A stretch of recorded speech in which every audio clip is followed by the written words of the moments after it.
In 1948, Preston Tucker dropped a helicopter engine into a family sedan, a production car for regular people. It worked.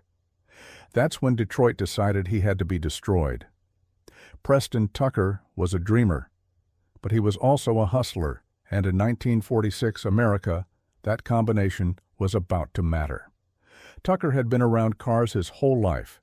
He'd worked as a car salesman in his 20s, then moved into building race cars. During the war, he designed a combat car for the military that could hit over 100 miles per hour. The Army passed on it. But Tucker learned something important. He learned how to think big.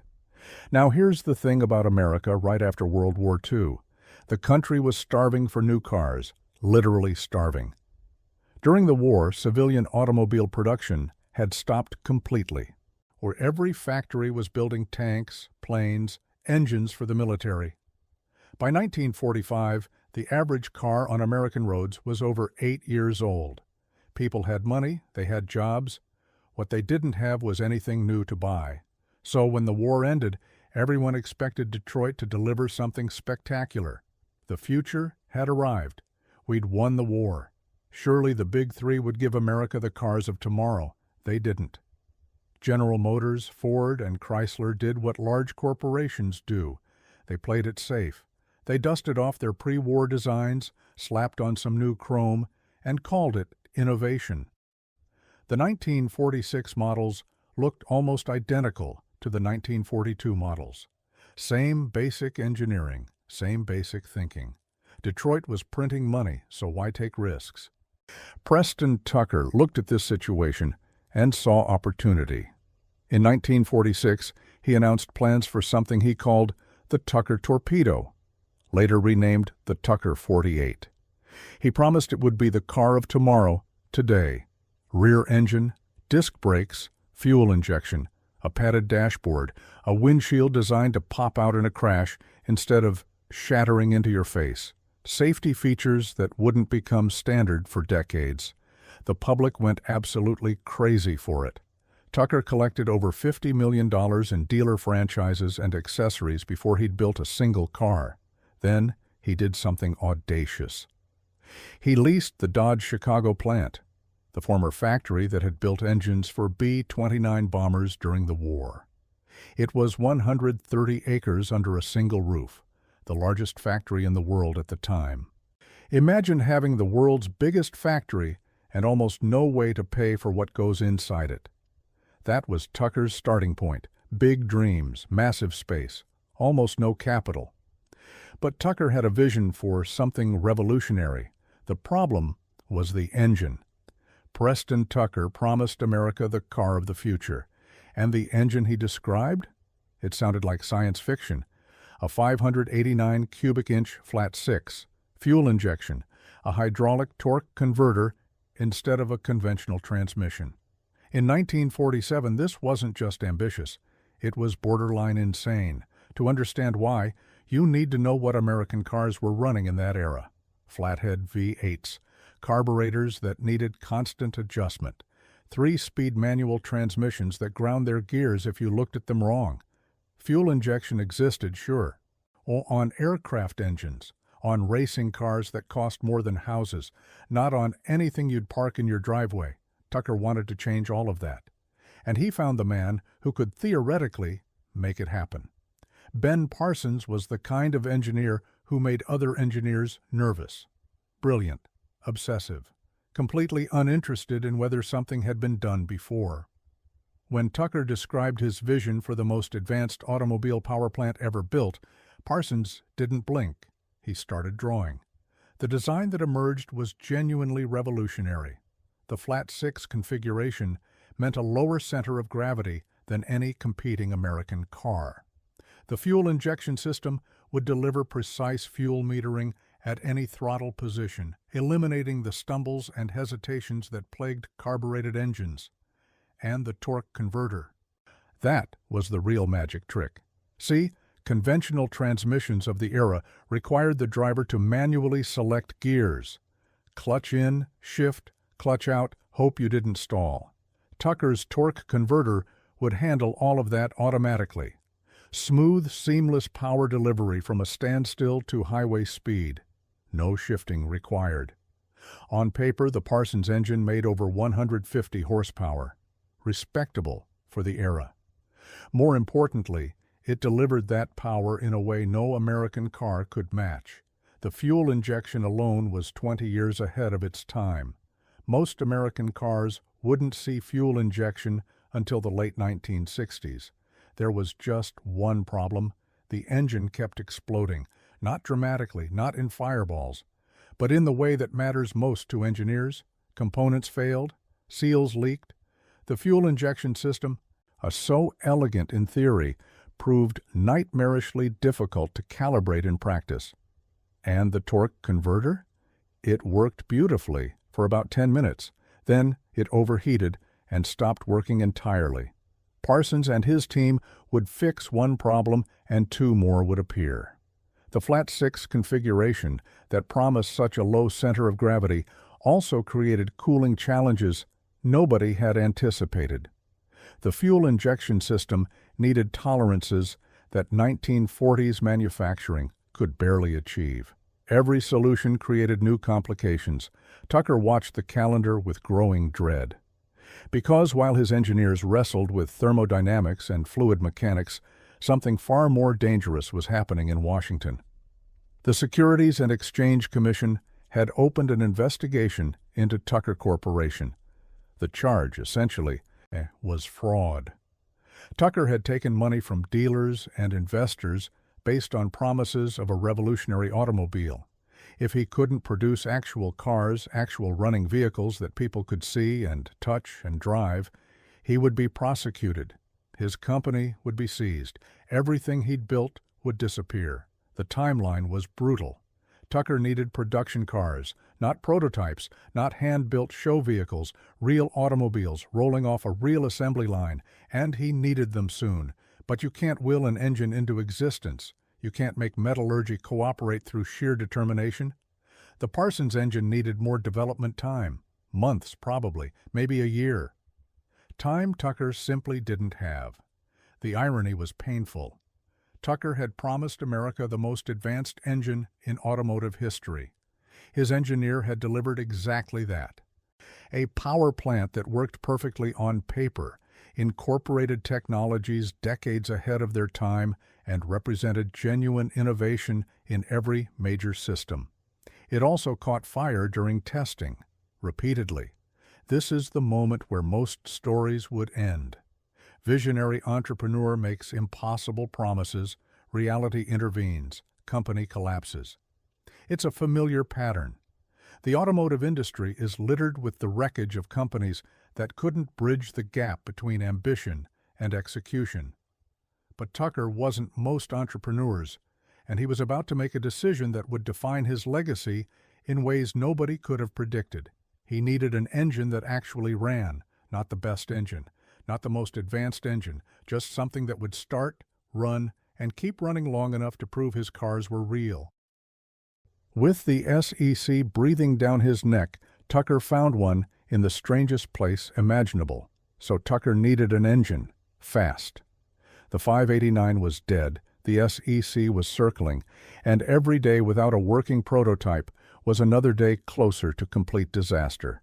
That's when someone mentioned Franklin, air-cooled motors in Syracuse, New York. They'd been building aircraft engines since the 1920s, reliable stuff. Nothing flashy, but it worked. And they had this engine, the 0335, designed specifically for Bell helicopters. Flat 6 configuration, air-cooled, 166 horsepower at 3,300 RPM. Now, for context, a 1948 Cadillac 5.8 made 150 horsepower. The helicopter engine was more powerful, and it weighed less. Tucker saw the numbers, and something clicked. Here's the thing about helicopter engines. They're built different. They have to be.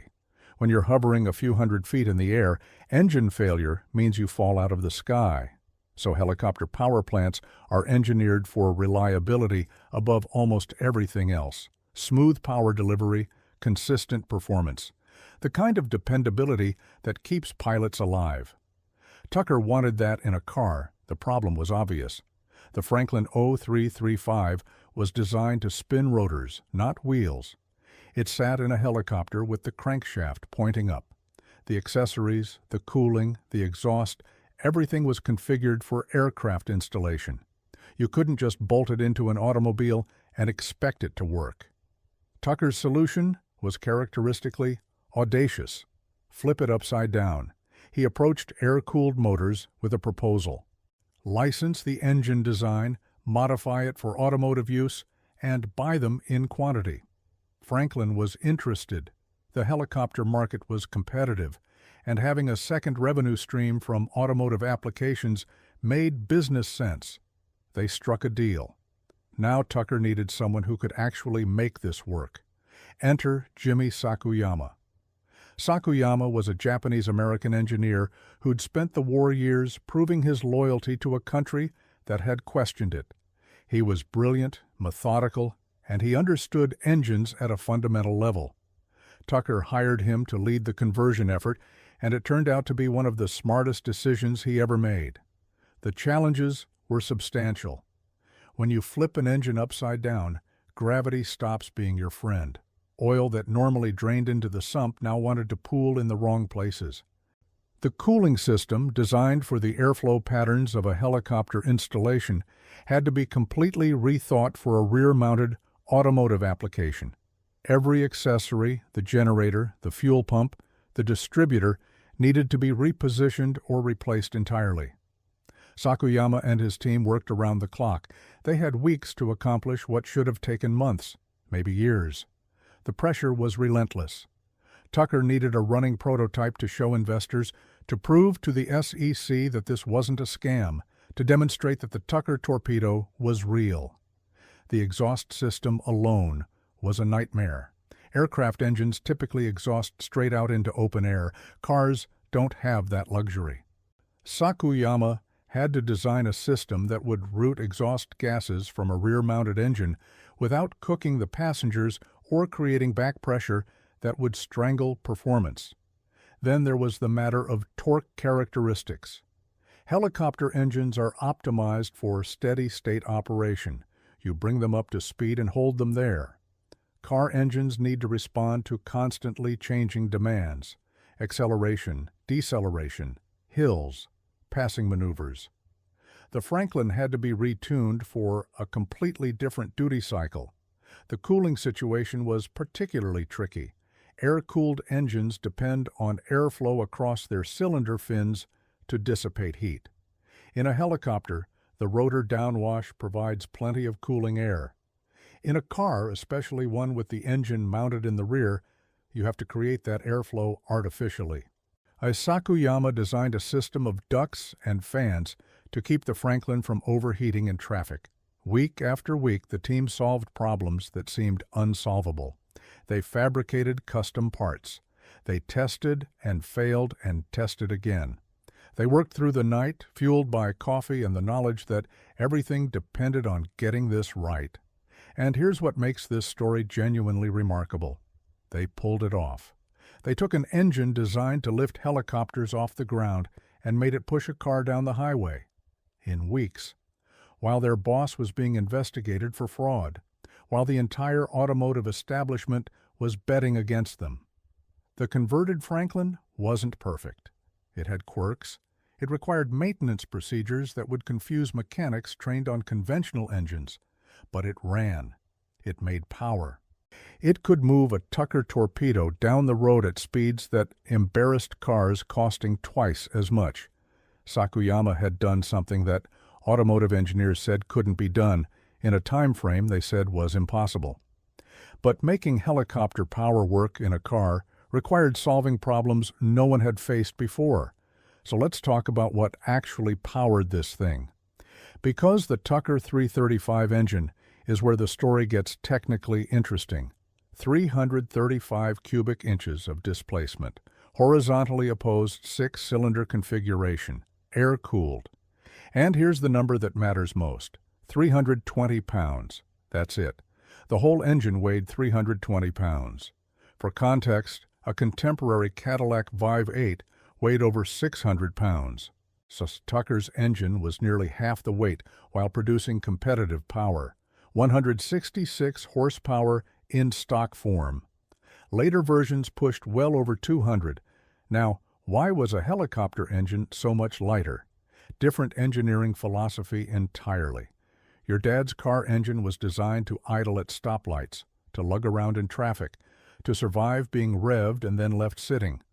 A helicopter engine was designed to hover at 3,000 feet. Sustained high RPM operation, constant load, no stop-and-go nonsense. Franklin had been building aircraft engines since the 1920s. They understood something Detroit didn't. Weight kills performance. Every pound you add to an engine is a pound you have to accelerate, decelerate, and carry around forever. So they built light. Aluminum construction throughout, thin wall castings where Detroit used thick iron, precision machining instead of overbuilding. The horizontally opposed layout mattered too. 6 cylinders arranged in 2 banks of 3, lying flat, facing each other. This configuration kept the center of gravity low, really low, and it allowed for something Tucker desperately wanted: rear engine placement. Here's where it gets interesting. Tucker mounted this engine behind the rear axle. Way back there, the result was a 54% rear weight bias, more than half the car's weight sitting over the drive wheels. In an era when most cars were nose-heavy front engine designs, this was radical.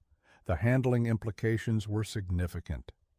More weight over the drive wheels meant better traction, better acceleration, less wheel spin, but it also meant different behavior at the limit.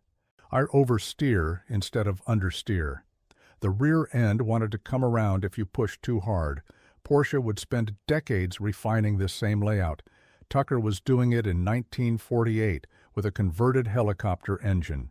The air cooling system deserves its own explanation. Most car engines of the era used water cooling, radiator up front, water pump circulating coolant, hoses connecting everything, thermostat regulating temperature, lots of parts, lots of potential failure points. Tucker eliminated all of that. The 335 used cooling fins cast directly into the cylinder heads and barrels. A fan pushed air across these fins. That was it. No radiator to spring a leak, no water pump to fail, no hoses to crack, no coolant to freeze in winter or boil over in summer. This was standard practice in aircraft. Weight savings and reliability mattered more in the air than on the ground, but for a car, it was unusual. The advantages were real, though: simpler maintenance, fewer failure modes, faster warm-up in cold weather. The disadvantages were real, too. Air cooling requires more surface area. Those cooling fins added bulk to the engine's external dimensions, and air cooling is less efficient at removing heat under sustained high loads. Fine for cruising. Potentially problematic in stop-and-go traffic on a hot day. The direct drive setup eliminated another component. Most automatic transmissions of the era used a torque converter, fluid coupling between engine and transmission, smooth but inefficient. Tucker's setup connected the engine more directly to the wheels. Better power transfer, less parasitic loss. The engine could safely rev to 4,200 RPM. That doesn't sound impressive by modern standards, but in 1948, most American car engines were happiest below 3,000. The helicopter heritage showed here. These engines were designed for sustained operation at higher speeds. The internal components were balanced and built to handle it. If you're enjoying this, hit subscribe. We cover stuff like this every week. Okay, back to it. Tucker's engineers found they could tune the 335 well beyond its stock output. The basic architecture was sound: stronger valve springs, different carburation, revised timing. 200 horsepower was achievable without major internal work. Some racing versions eventually exceeded that. The combination was genuinely clever: light engine, rear placement, air cooling. In direct drive, each choice reinforced the others. The light engine made rear placement practical. Rear placement made the air cooling work better with airflow from the back. The whole package weighed less than competitors while offering comparable or better performance. The engine worked. Now Tucker had to prove his whole car worked before the government shut him down. If you're still here, you're exactly the kind of person this channel is for. Hit subscribe. We do deep dives like this every week. All right, back to it. So Tucker had his engine, he had his car, he had a factory that used to build B-29 bombers. What he didn't have was time. The Securities and Exchange Commission had been watching Preston Tucker since 1947. They didn't like what they saw. A man raising millions from ordinary Americans, promising a revolutionary automobile using unconventional methods to fund it. To the SEC, this looked like fraud. To Tucker, it was just how you built a car company without Detroit's blessing. The investigation started quietly. Subpoenas, document requests, interviews with former employees. But by 1949, it wasn't quiet anymore. The SEC charged Preston Tucker and 7 associates with fraud, conspiracy, and violations of securities law. The charges carried potential prison sentences of decades. Here's what the government claimed. Tucker had raised $26 million from the public through stock sales and dealer franchises. He had promised a revolutionary car with a rear-mounted engine, disc brakes, fuel injection, and a padded dashboard. Instead, he delivered a car with a converted helicopter engine. None of the original promised features, and a production rate that could charitably be described as glacial. The helicopter engine became the prosecution's favorite piece of evidence. Look, they said, he promised you a custom-designed power plant. He gave you surplus military hardware. He promised innovation. He gave you improvisation. This wasn't engineering. This was desperation dressed up as vision. And they had a point. Sort of. Tucker had promised a 589 cubic inch flat-six engine. He delivered a 335 cubic inch flat-six converted from helicopter use. He had promised fuel injection. He delivered carburetors. He had promised disc brakes. He delivered drums. On paper, the Tucker 48 that rolled off the line looked nothing like the Tucker 48 in the original prospectus. But here's the thing about paper. It doesn't drive. The defense strategy was simple. Forget what Tucker promised. Look at what Tucker built. And what Tucker built, against all odds, with the entire automotive establishment working against him, was a car that actually worked. 51 Tucker 48s were completed before the factory doors closed. 51. Not 50,000. Not 500. 51 automobiles, each one essentially hand-built by workers who knew their jobs were ending. The production process was chaos, organized into something resembling an assembly line. Parts arrived late or not at all. Suppliers demanded cash on delivery because they'd heard the rumors. Workers showed up not knowing if they'd have jobs the next week. And through all of it, cars kept rolling out, slowly, painfully. But they rolled. Each Tucker 48 took roughly a week to assemble. Compare that to Ford, where a car came off the line every minute. Tucker's factory wasn't mass production. It was artisanal manufacturing at industrial scale, which is another way of saying it was financially unsustainable. The helicopter engine, that improvised solution born from desperation, performed flawlessly in every car it powered. Not one engine failure was ever recorded in a production Tucker 48. Not one. The thing Tucker's critics called evidence of fraud turned out to be the most reliable component in the entire automobile. The trial began in October 1949 and lasted until January 1950. The prosecution brought charts, documents, expert witnesses, and damning quotes from Tucker's own promotional materials. They painted a picture of a con man who had bilked honest Americans out of their savings. Then the defense did something unexpected. They brought a car. A Tucker 48 was driven into the federal courthouse in Chicago, not carried on a trailer, driven. It started on the first try. The helicopter-converted engine idled smoothly while attorneys argued about whether the man who built it was a criminal. The jury watched Preston Tucker's car sit there, running perfectly, while prosecutors explained why it was evidence of fraud. Think about that for a moment. The government's case was that Tucker couldn't deliver a working automobile. The defense's response was to deliver a working automobile into the courtroom. Sometimes evidence has a way of undermining itself. Tucker took the stand in his own defense. He was charming, passionate, and completely unrepentant. Yes, he'd changed the engine because the original design had problems and he found a better solution. Yes, he'd modified the specifications because engineering is iteration, not prophecy. Yes, he'd spent investor money on things that didn't work because that's what research and development means. On January 22, 1950, the jury returned its verdict, not guilty, on all counts, for all defendants. Preston Tucker walked out of that courthouse a free man. He had beaten the federal government. He had proven his car worked.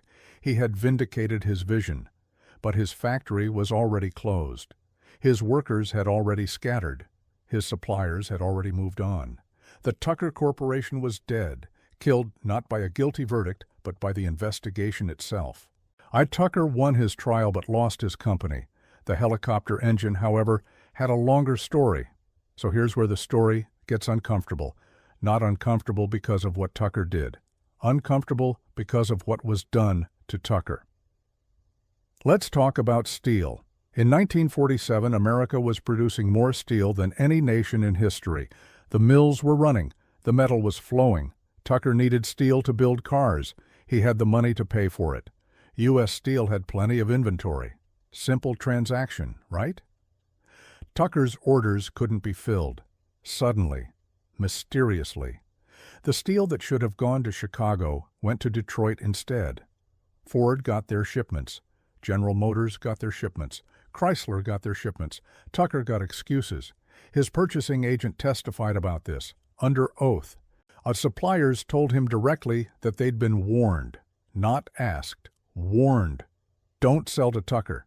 The message came from Detroit, and in 1947, Detroit's message carried weight. Now, you might think this sounds paranoid, rich guy blaming his failures on conspiracy. Except the pattern kept repeating. Tucker needed transmissions. Borg-Warner made transmissions. They'd been in discussions with Tucker for months. Then suddenly, Borg-Warner couldn't help. Tucker needed electrical components. Suppliers who'd been eager to work with him went quiet. One by one, the doors closed. The big three didn't need to destroy Tucker directly. They just needed to starve him, control the supply chain, and you control who gets to compete. Tucker was building a car that made their products look outdated. His safety glass wouldn't shatter into faces. His steering column wouldn't impale drivers. His fuel tank sat in the back, away from collision zones. Every Tucker innovation was an implicit criticism of what Detroit had been selling for decades. Think about that from General Motors' perspective. If Tucker's safety features became the standard, GM would have to redesign everything, retool factories, spend millions. Explain to customers why they'd been selling less safe cars for years. The easiest solution wasn't to build better cars, it was to make sure Tucker never built any cars at all. Then came the media campaign. Detroit newspapers started running negative stories about Tucker. Financial troubles, production delays, questions about whether the car was real. Some of these stories were accurate. Tucker was having financial troubles, but the timing was suspicious. The negative coverage intensified right as the SEC began its investigation. The Securities and Exchange Commission opened a fraud investigation into Tucker Corporation in 1948. The accusation was that Tucker had misled investors, that he'd taken their money knowing he couldn't deliver. The investigation made headlines. It scared away more investors. It gave suppliers another reason to keep their distance. Here's what the investigation found. After months of scrutiny, after examining every document, after interviewing witnesses, the SEC couldn't prove fraud. Tucker was acquitted on all counts, every single one. The jury deliberated for less than a day, but by then it didn't matter. The damage was done. Tucker Corporation was finished. Was the SEC investigation legitimate oversight or coordinated suppression? The evidence points both directions. Tucker had made promises he struggled to keep. The helicopter engine pivot was a compromise born from desperation. His production timeline was optimistic at best. A regulator looking at Tucker Corporation would find plenty to question. But the timing. The timing is hard to ignore. The investigation launched just as Tucker was gaining momentum. The negative press peaked just as he needed investor confidence most. The suppliers dried up just as production was scaling. Each blow landed precisely when it would hurt most. Modern automotive historians have examined this period extensively. Many conclude that coordinated suppression occurred, not a formal conspiracy with secret meetings and signed agreements. Something more subtle. A shared understanding among powerful interests that Tucker needed to fail. Phone calls between executives, quiet words to suppliers. A regulatory complaint filed at just the right moment. The helicopter engine tells this story in miniature. Tucker adapted. He found a power source when conventional engines were denied to him. He proved the car could work with modified aircraft technology, but that adaptation also proved his critics' point. He was improvising. He was desperate. He was building a car company without the infrastructure that car companies need. When your competitors control the supply chain, innovation doesn't matter. Tucker built a better car. He just couldn't build enough of them. The big three didn't need to build a better Tucker. They just needed to make sure Tucker couldn't build Tuckers. 51 cars. That's what survived. 51 examples of what might have been. Each one powered by a helicopter engine that was never supposed to be there. Each one a testament to adaptation and a monument to what happens when you threaten the wrong people. So what happened to those 51 cars with helicopter engines? So what happened to those 51 cars that Preston Tucker actually managed to build before everything fell apart? 47 of them still exist. That's a survival rate of over 90%. For context, most cars from the late 1940s have survival rates in the single digits. People kept these. They protected them. They knew what they had. And what they have now is worth a fortune. In 2023, a Tucker 48 sold at auction for $2.9 million. Not a special edition, not a prototype, just one of the production cars. Are the helicopter engine that critics mocked, that the big three called a joke, that the SEC used as evidence of fraud, now powers one of the most valuable American cars ever built. The car they called a scam is worth more than most people's houses. Sometimes history takes a while to pick the winner. Francis Ford Coppola owns multiple Tuckers. The director who made The Godfather became so fascinated with Preston Tucker's story that he directed a film about him in 1988 and started collecting the cars. He owns at least 5 of them now. When one of the most successful filmmakers in history looks at your story and sees a tragedy worth telling, maybe you weren't the fraud they said you were. But here's what really matters about the Tucker legacy. Those innovations that seemed so radical in 1948, they showed up in other cars, eventually. Disc brakes became standard, padded dashboards became mandatory, safety glass spread throughout the industry. The center headlight that turned with the steering wheel? BMW offers that feature today. They call it adaptive headlights. Tucker called it common sense. And that helicopter engine, the air-cooled flat six mounted in the rear. Critics said it would never work in a production car. Too unconventional, too risky. Porsche built their entire company on that configuration. The 911 has used a rear-mounted flat six since 1963. Volkswagen put an air-cooled engine in the back of the Beetle and sold 21 million of them. The configuration that Preston Tucker was mocked for choosing became the foundation of 2 of the most successful automotive brands in history. He wasn't wrong. He was early. And the pattern repeats. Look at what happened with electric vehicles. For decades, the established automakers said battery-powered cars were impractical, too expensive, not what consumers wanted. They bought patents and shelved them. They lobbied against emission standards. They did everything they could to protect the internal combustion engine. Then Tesla showed up, an outsider with no automotive experience, building cars in a factory that used to belong to a failed joint venture, using technology the big manufacturers said wouldn't work. Sound familiar? The difference is that Elon Musk had something Preston Tucker didn't: timing. The internet made it harder to control the narrative. Social media let him speak directly to customers. And the regulatory environment had shifted just enough that the established players couldn't crush him the way they crushed Tucker. But the playbook was the same. Discredit the outsider, question the technology, protect the existing business model at all costs. Tucker proved that innovation can come from anywhere. He proved that the establishment will fight to stop it. And he proved that sometimes being right isn't enough. And that brings us back to where we started.